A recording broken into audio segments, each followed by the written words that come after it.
तो बच्चों आज हम तजुर्बा करेंगे। तो हमें क्या करना है बच्चों, सबसे पहले इस तरह से 2 ग्लास लेंगे हम, दोनों ग्लास में हम पानी लेंगे। तो सबसे पहले हम क्या करेंगे बच्चों, हमने यहाँ पर 1 चम्मच में नमक लिया है, तो हम इस नमक को पानी में डालेंगे और इसे हिलाएंगे।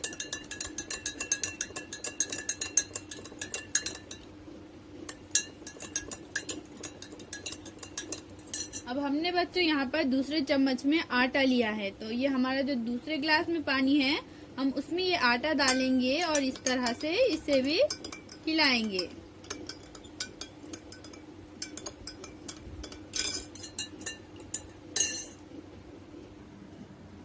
तो देखिए बच्चों यहाँ पर इस पानी में जो है तो नमक पूरी तरीके से घुल गया है, वो पानी में हल हो गया है। और अब हम इस गिलास में देखिए बच्चों, तो यहाँ पर आटा पानी में हल नहीं हुआ। तो बच्चों इस तजुर्बे से हमें क्या मालूम हुआ, नमक देखिए पानी में पूरी तरीके से हल हो चुका है, पूरा वो पानी के कलर में तब्दील हो गया है। तो इससे हमें ये मालूम हुआ बच्चों नमक पानी में हल पजीर है। और इसी तरह से बच्चों यहाँ पर देखिए आटा जो है वो पानी में हल नहीं हुआ है, तो इससे हमें ये मालूम होता है बच्चों कि आटा पानी में हल पजीर नहीं है। आटा जो है वो गैर हल पजीर शय है।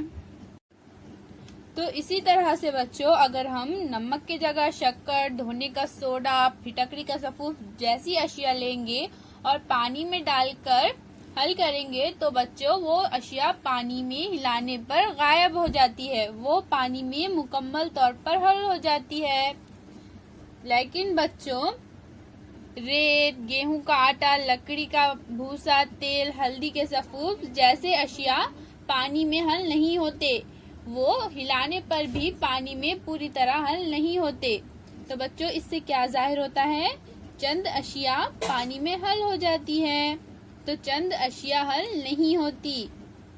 हल शुदा शय बर्तन के पानी में पूरी तरह फैल जाती है। देखिए बच्चों यहाँ पर नमक जो है वो बर्तन के पानी में पूरी तरीके से फैल चुका है। नमक पानी में हल होते ही बर्तन के पानी का जायका नमकीन हो जाता है। तो बच्चों देखिए हमने इसमें नमक मिलाया है तो इस पानी का जायका नमकीन हो चुका है। अगर बच्चों हम नमक की जगह इसमें शक्कर हल करेंगे तो पानी का जायका मीठा हो जाएगा। तो बच्चों पानी में जब कोई शय हल हो जाती है तो पानी और इस शय का आमेजा तैयार हो जाता है। इस आमेजे को शय का महलूल कहते हैं।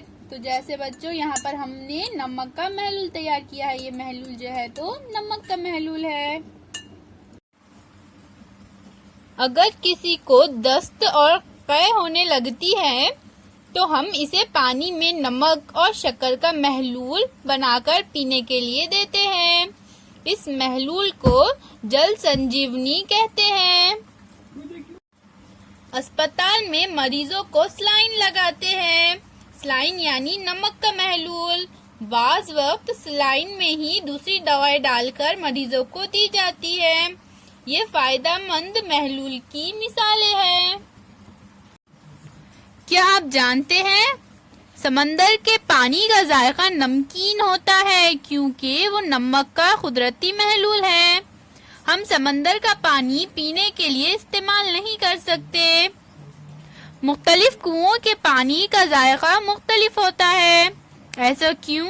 जमीन में मौजूद कुछ अशिया पानी में हल हो जाती है और इनका जायका कुएं के पानी में आ जाता है। लेकिन अगर पानी में कुछ भी हल ना हो तो पानी में जायका नहीं होता।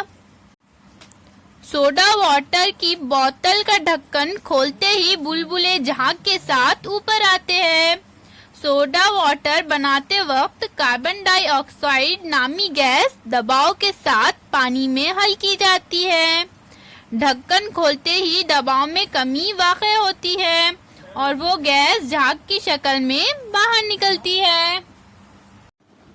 तो बच्चों अब हम एक तजुर्बा करेंगे। तो हमें यहाँ पर क्या करना है बच्चों, इस तजुर्बे के लिए इस तरह से 1 गिलास में पानी लेना है और हम इस तरह से कुछ चीजें लेंगे, सिक्का, कीला, रबर, कांटा, ढक्कन, पेंसिल, इस तरह से हम ये चीजें लेंगे। अब हम क्या करेंगे बच्चों, सबसे पहले इस कीले को इस पानी में डालेंगे। तो देखिए बच्चों, ये कीला जो है वो पानी के तह में चला गया है। अब हम पेंसिल लेंगे, पेंसिल को हम इस पानी में डालेंगे। तो पेंसिल देखिए बच्चों, पानी के ऊपर यहाँ पर तैर रही है, वो पानी के नीचे नहीं गई। अब हम क्या करेंगे, इस सिक्के को पानी में डालेंगे। सिक्का भी जो है वो पानी में एकदम नीचे चला गया। अब हम इस ढक्कन को डालेंगे बच्चों। तो ढक्कन भी पानी के ऊपर ही है। अब हम ये कांटा लेंगे, अब इस कांटे को डालेंगे हम इस गिलास में। तो कांटा भी देखिए बच्चों, पानी में नीचे जाकर बैठ गया है। अब हमारे पास ये एक रबर है बच्चों, अब हम इस रबर को भी पानी में डालेंगे। तो देखिए बच्चों, रबर भी पानी के ऊपर तैर रहा है। अब हमारी आखिरी है बच्चों, हम इस बॉटल को भी इसमें डालेंगे। तो देखिए बच्चों, ये भी पानी में अंदर नहीं जाएंगी, ये भी पानी पर ऊपर ही तैरेंगी।